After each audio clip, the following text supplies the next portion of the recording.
بسم الله الرحمن الرحيم.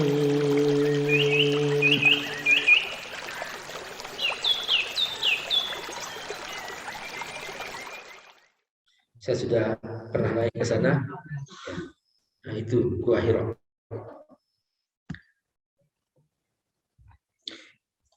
Apa kata Nabi? Turun dari Gua Hira. Falamma qaditu jiwari, aku turun. Fanuditu. Tiba-tiba aku Fanadartu an yamini. Aku melihat ke kanan, gak ada orang. Falam aru syai'an. Wa nadartu an shimali, aku melihat ke kiri. Falam aru syai'an. Gak ada orang. Wa nadartu khalfi, aku lihat ke belakang. Falam aru syai'an. Aku gak melihat apa-apa. Farafa'tu ra'si. Aku mengangkat ke atas. Aku melihat ke langit. Jadi Bapak Ibu Allah, jadi sudah dari Gua Hira, mendengar suara memanggil, melihat ke kanan nggak ada orang, ke kiri nggak ada orang, ke belakang nggak ada orang. Ini suara siapa? Ya, begitu melihat ke langit, falamma farafa'tu ra'si fa idzal ladzi ja'ani bi Hira jalis ala kursi bainas sama'i wal ardh. Ternyata malaikat Jibril yang datang kepada Rasulullah Shallallahu Alaihi Wasallam yang membawa wahyu, membawa wahyu surah Al-Alaq 5 ayat pertama, Iqra bismi rabbikal ladzi khalaq, nampak di antara langit dan bumi sedang duduk di atas singa. Jalisun ala kursi bainas sama'i wal ardh. Fajusastu aku terkaget min huruban, penuh rasa takut. Jadi Nabi terkaget. Dalam hadis yang lain dikatakan bahwa malaikat Jibril menampakkan wajah aslinya. Jadi malaikat Jibril, kata Nabi, Jibril lahu sittu mi'ati janah. Malaikat Jibril mempunyai 600 sayap. Saddan ufuq. Ketika dibuka sayapnya, menutup langit timur dan barat. Itu ceritanya. Jadi malaikat Jibril menampakkan yang asli itu wajahnya 2 kali. Peristiwa ini yaitu peristiwa ketika Nabi turun dari Gua Hira. Terus yang kedua, ketika Nabi Isra Mi'raj, pas mau masuk ke Sidratul Muntaha, malaikat Jibril menampakkan wajah aslinya. Tapi di depan pintu Sidratul Muntaha, Nabi ketakutan karena ini sudah wilayah yang berbeda. Malaikat Jibril nggak boleh masuk ke situ. Yang boleh masuk hanya Rasulullah SAW.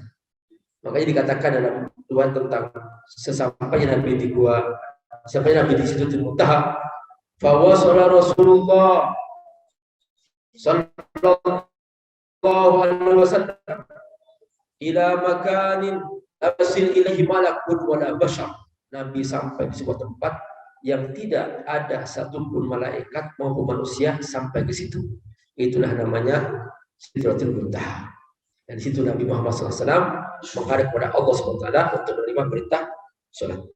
Nah, Jibril di situ kata Nabi, Ra'aitu Jibril kal hadiril bani. Aku melihat Jibril seperti kain yang lapuk.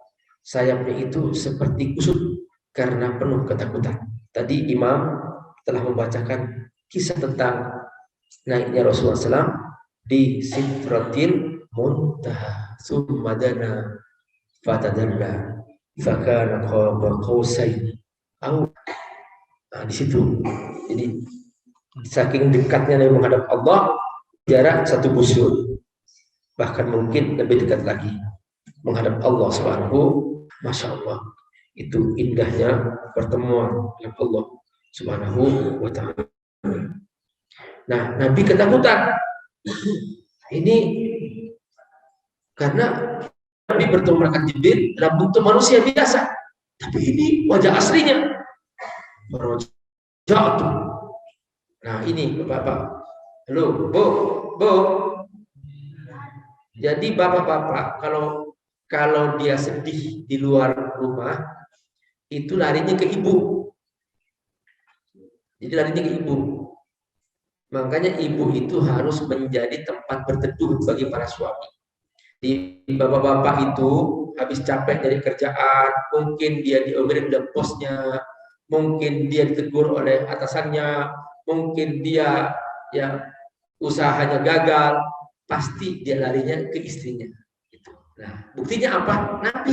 Nabi aja nih ketakutan, langsung dia lari ke istrinya. Itulah pentingnya istri. Yang repot kalau nggak punya istri, gitu ya. Larinya ke tiang-tiang, ke tembok-tembok, gitu. Benturkan kepalanya, gitu. Insya Allah. Ya, Ustaz Bidura, Efhan. Barik Fik. Ustaz Alfi, Masya Allah. Ustaz Syekh.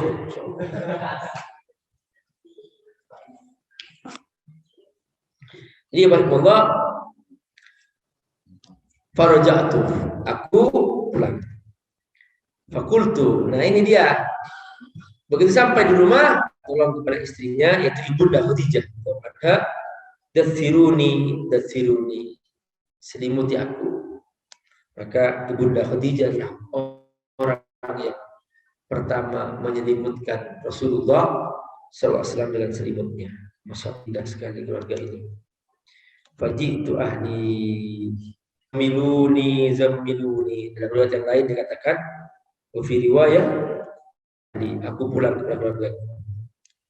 Kemudian fakultu zammiluni. Fa'anzalallah, langsung Allah turunkan surah,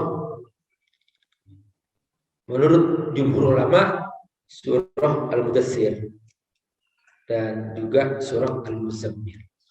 Jadi urutannya apa? Urutan surutnya gini urutannya. Yang Allah turunkan pertama 5 ayat surah Al-Alaq. Rabbikal ladzi khalaqal insana min 'alaq. Iqra wa rabbukal akram ladzi 'allama bil qalam 'allamal insana ma lam ya'lam. Untuk Iqra, mencari ilmu, belajar. Setelah itu surah Al-Qalam. Ini ranking kedua, urutan kedua, surah Al-Qalam. Nun wal qalami wa ma yasturun ma anta bi ni'mati rabbika bimajnun. Ini yang turun ranking kedua. Nah, setelah itu ranking ketiga turun surah Al-Muzammil. Kalau Al-Qalam isinya qalam, bahwa ilmu ini yang kita dapat harus ditulis, jangan sampai hilang. Makanya para orang mengatakan al-ilmu saydun wal kitabatu qaiduhu qayyid suyudaka bil hibal wal thiqa fa min al-hamaqati an tasidda ghazalatan wa tatrukaha bil khalaiqi tadhiqa. Ilmu ini buruan, maka kalau kamu dapat tulis, terserah mau pakai habis, jangan sampai lupa, tidak bisa menyampaikan ilmu itu. Tulisan inilah peradaban manusia. Jadi berkembangnya ilmu pengetahuan itu karena ada ilmu yang sudah dicapai oleh umat terdahulu, direkam dalam tulisan, lalu kemudian dijadikan fondasi oleh umat kemudian, dan akhirnya jadilah sekarang teknologi yang kita gunakan itu. Jadi Pak Irfullah, jangan disangka kapal terbang itu terbang begitu saja. Dulu ada ulama kita yang memulai dia untuk merancang munculnya pemikiran tentang pesawat terbang. Jangan disangka ini begitu aja. Enggak, dulu ada seorang ulama bernama Al-Khwarizmi, dialah yang menyusun ilmu aljabar. Dari ilmu aljabar itu kemudian muncul rumus-rumus yang akhirnya menjadi komputer. Itu semua seperti itu.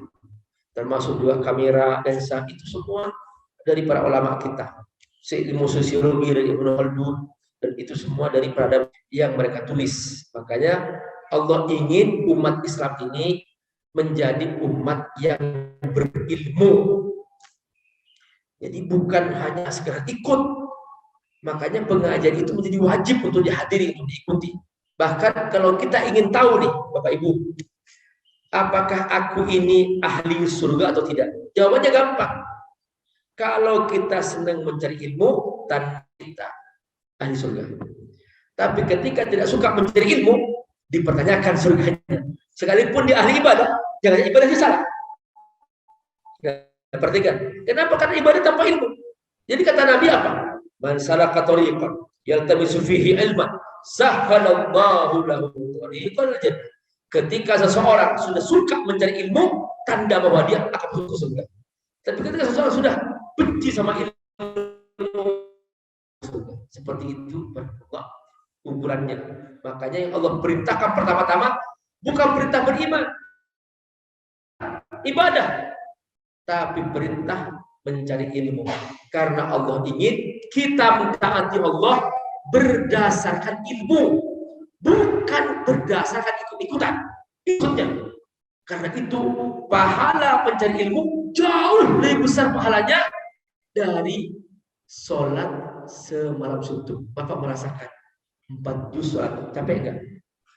Capek enggak? Bapak sekarang 1 detik mencari ilmu sekarang itu lebih besar pahalanya daripada sholat semalam suntuk. Ini Pak bedanya. Jadi Bapak duduk sekarang ini, Ibu duduk sekarang ini pahalanya lebih besar lagi daripada duduk sholat semalam suntuk nanti malam itu. Nah, maka jangan diabaikan mencari ilmu, bukan masalah kecil. Apalagi kita pelajari ilmu Quran. Thalabul ilmi sama khairun min ibadatin wahidah.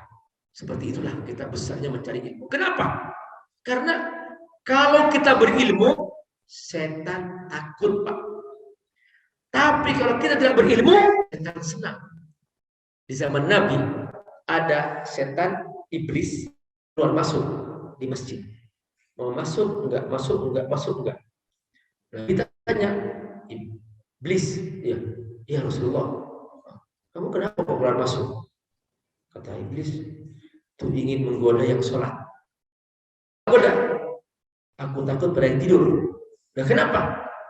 Yang tidur itu alim, yang sholat itu bodoh gitu. Aku ingin goda tapi takut pada yang tidur gitu. Coba tidurnya orang alim takuti iblis, Pak. Tidurnya orang alim ditakuti iblis. Gimana kalau sholatnya? Iya, sholatnya orang bodoh disenangi iblis.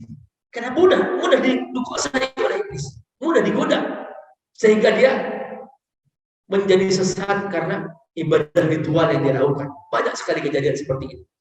Nah, Bapak Ibu Allah, makanya kata Allah, hambaku adalah hamba yang berilmu. Bapak Ibu, kayaknya benar deh tadi malam Al-Qadar. Itu matahari luar biasa, tidak terlalu tajam, dan Masya Allah, cahayanya luar biasa. Mohon difoto coba. Ini. Jadi kata Nabi, wa tusbihu samsu sabihatiha dhaifatul hamra. Matahari di pagi hari dia menjadi kemerah-merahan dan dia tidak tajam. Ya. Mudah-mudahan itu yang benar, insyaallah ya. Pokoknya tiap malam dah, kita jangan tidur. Masya Allah. Tiap malam Lailatul Qadar. Insyaallah. Tapi ini belum final. Cepat lagi tanya. Masya Allah.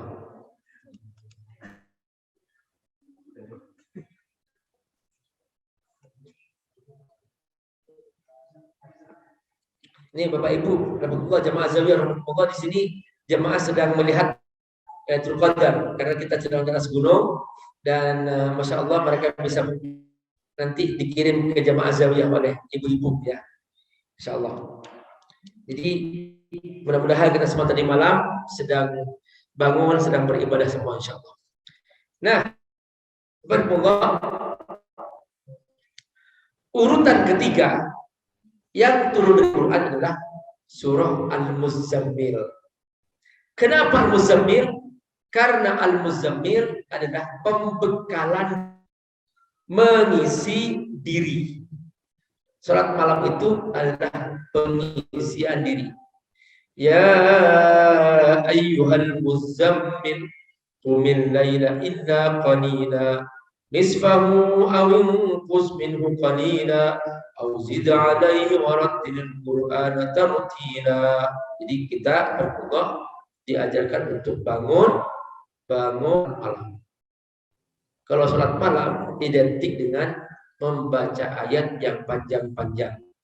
Warattilil qur'ana tartila. Kenapa? Nah, nanti kita bahas berdoa.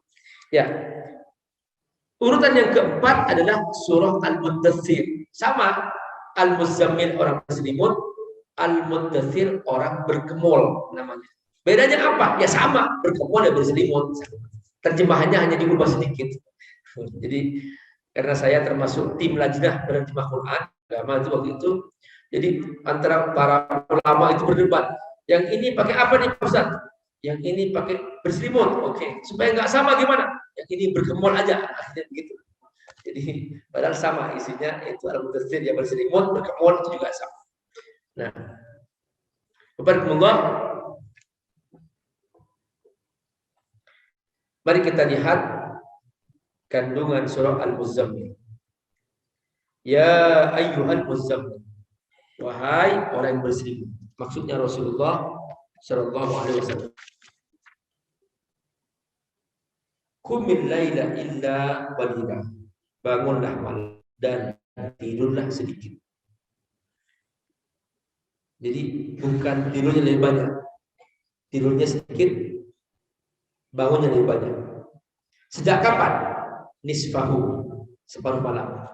Jadi jam 1 itu sudah ya di keringanan juga jam 1 itu ya. Jadi kalau nisfahu itu jam 12 gitu. Jadi di sini jam 1 sudah agak diringankan sedikit, nisfahu. Awin kusmin, atau 2/3 malam. Ya, awin kusmin qalilah, kurangi sedikit itu 2/3 malam. Auzid alaihi, atau sudah paling mepet sepertiga malam, sepertiga malam. Ngapain? Sholat malam. Gimana caranya? Warattilil Qur'ana tartila. Baca Al-Quran dengan tertil. Nah, Bapak, ini adalah perintah sholat tahajud. Jadi awalnya Pak, awalnya sholat tahajud itu hukumnya wajib. Anna tahajjudah kana fardhatan alaihi. Tapi bagi Rasulullah SAW, sholat tahajud tetap wajib sampai Nabi wafat untuk Rasulullah SAW. Hanya nanti pada bagian akhir Muzammil oleh Allah dinasakh, dicabut wajibnya menjadi sunnah muakkadah bagi umat Islam. Jadi umat Islam diringankan. Awalnya wajib, tapi bagi Nabi tetap wajib sampai Nabi wafat. Makanya Nabi tidak pernah meninggalkan sholat tahajud seumur hidupnya. Ketika Nabi sakit, tidak sholat tahajud malamnya, Nabi menggantinya di waktu duha sebanyak 12 rakaat. Nah, berdasarkan ini kemudian bagi orang-orang yang tidak kebagian sholat tarawih, boleh dia di waktu duha 12 rakaat. Itu fatwa para ulama seperti itu.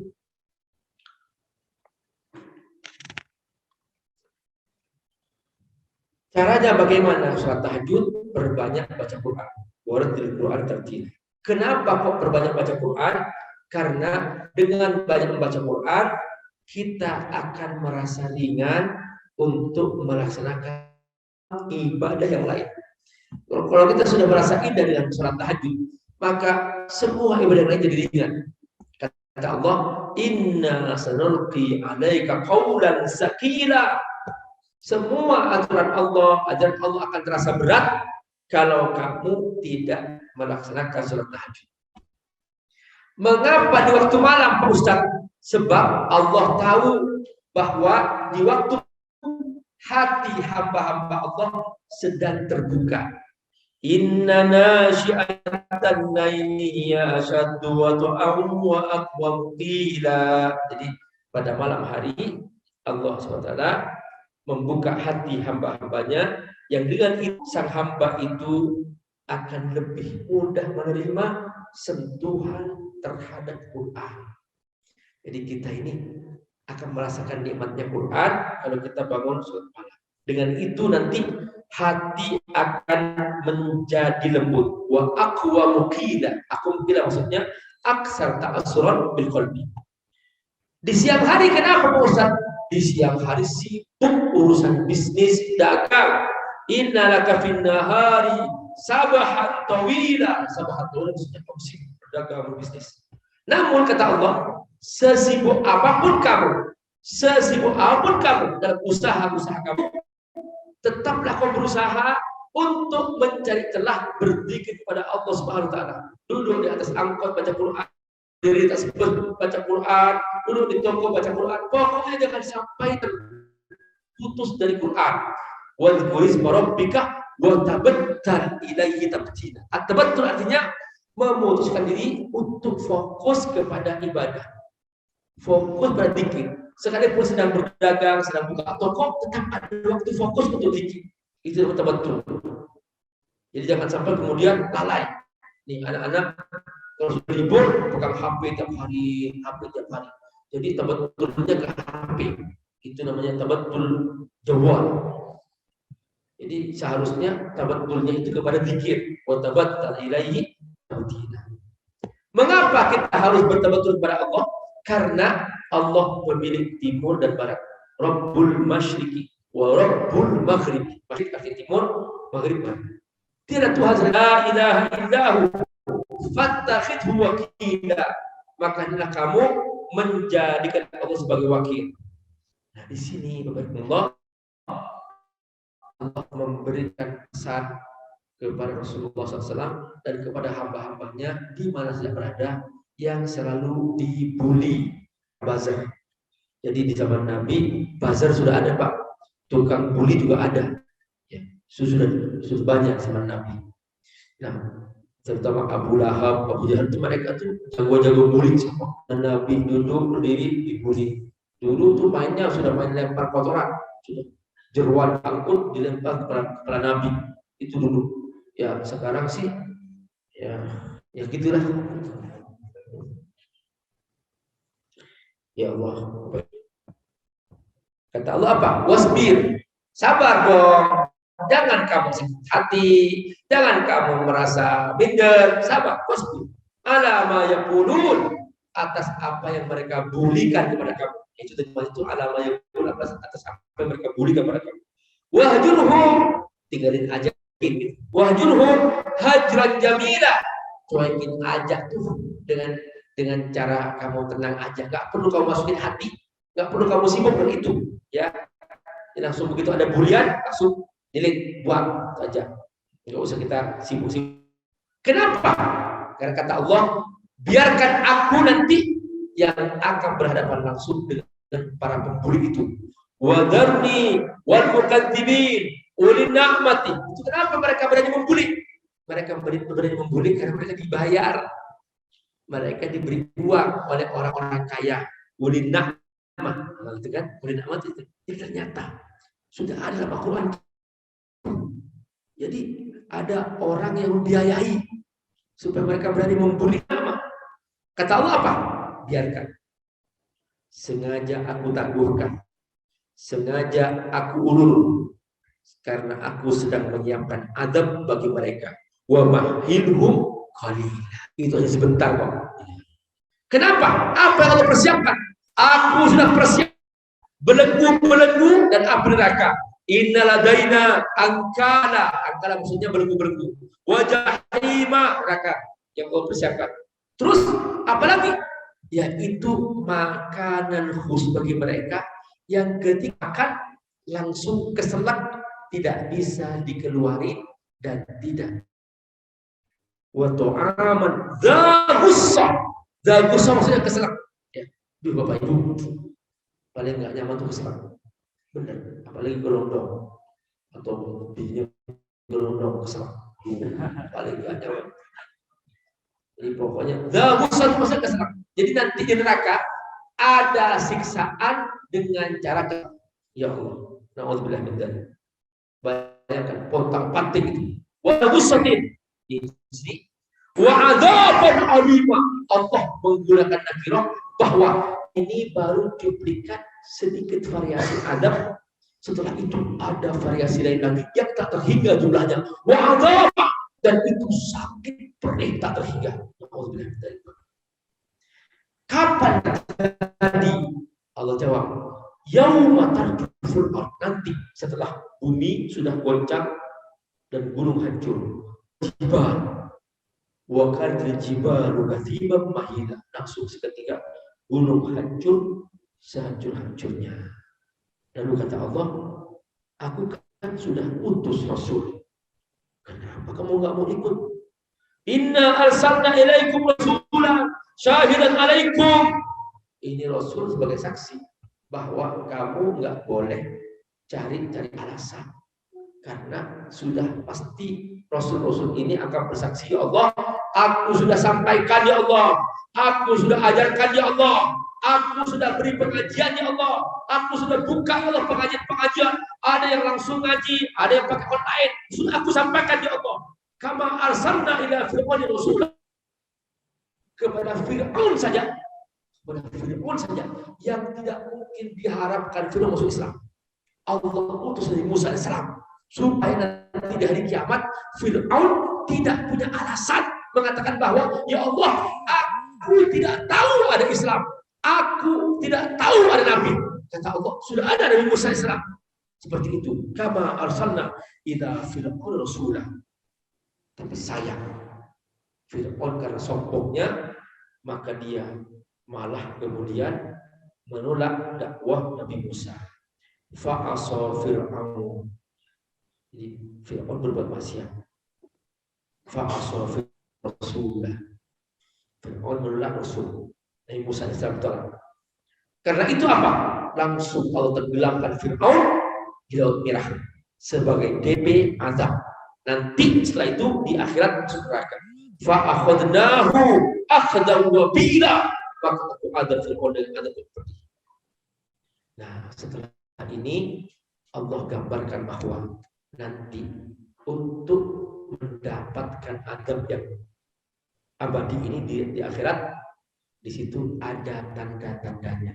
Apa itu? Yaitu perpindahan dari dunia ke akhirat. Namanya kiamat. Apa di antara tanda-tanda kiamat? Ketika terjadi kiamat, bumi goncang, langit runtuh, dentuman di mana-mana, ketika itu maka kata Allah, anak bayi baru lahir langsung berubah ketika itu. Jadi langsung berubah anaknya. Itu dia. Jadi makanya sekarang itu ciri-cirinya, dulu tuh orang dulu jarang berubah. Sekarang itu sudah anak SMP, SMA sudah banyak yang berubah. Nanti langsung bayi lahir langsung berubah. Seperti itu. Ini kata Allah, fa kaifa tattaqun in kafartum yawma yaj'al wildana shiba. Bahwa nanti ketika terjadi hari kiamat dan tanda-tanda sudah berlangsung, maka anak bayi baru lahir langsung berubah. Ketika itu langit runtuh, as-sama'u munfatirun bih, dan ini pasti terjadi. Wa kana wa'duhu maf'ula. Ingat, ini peringatan. Siapa yang mau ikut silakan ikut. Faman syaa'a ittakhadha ila rabbih sabila. Yang enggak mau enggak apa-apa. Setelah itu di penutup ayat, di penutup surah, Allah menutup dengan menasakh perintah tahajud yang tadinya wajib menjadi sunnah muakkadah. Itu namanya nasikh mansukh. Makanya kita nggak akan paham Quran kalau kita tidak pernah belajar ulumul Quran. Antara tema ulumul Quran adalah nasikh mansukh. Nah, ini contohnya di pembukaannya perintah, ya ayyuhal muzammil qumil laila illa qalila. Ini hukumnya wajib. Kenapa? Karena perintah. Setelah itu Allah nasakh wajibnya menjadi sunnah muakkadah dan wajib tetap bagi Nabi saja. Makanya ini penting surat tahajud. Jadi bukan masalah biasa nih, ya ini bukan ibadah kaleng-kaleng, bukan. Ini benar-benaran kita sholat tahajud. Berat Pak, ingin ke surga ya kita harus berjuang, insya Allah. Gak apa-apa. Sampai ada yang duduk gak bangun-bangun, gak ada masalah. Itu juga jadi bagian dari perjuangan yang maksimal. Masya Allah. Saya melihat khatam di sini itu tidur dia itu, masya Allah, sampai sesuatu tidak tidur, itu masya Allah, itu perjuangan. Tidur di samping teman sholat tahajud, itu subhanallah itu, masya Allah. Apa kata Allah? Inna rabbaka, sesungguhnya Tuhanmu, dia tahu. Annaka taqumu adna min sulusai lail, kamu bangun sekitar 2/3 malam. Wa nisfahu atau separuh, wa sulus atau 1/3, wa ta'ifatun min ladina ma'ak, dan sekelompok orang bersamamu. Wallahu yuqaddirul laila wan nahar, Allah menentukan adanya malam dan siang.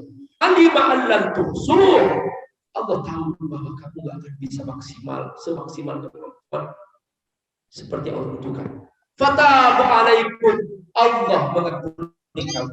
Faqra'u ma tayassara al-Qur'an, bacalah semaksimal kemampuan sebisa kamu di Quran.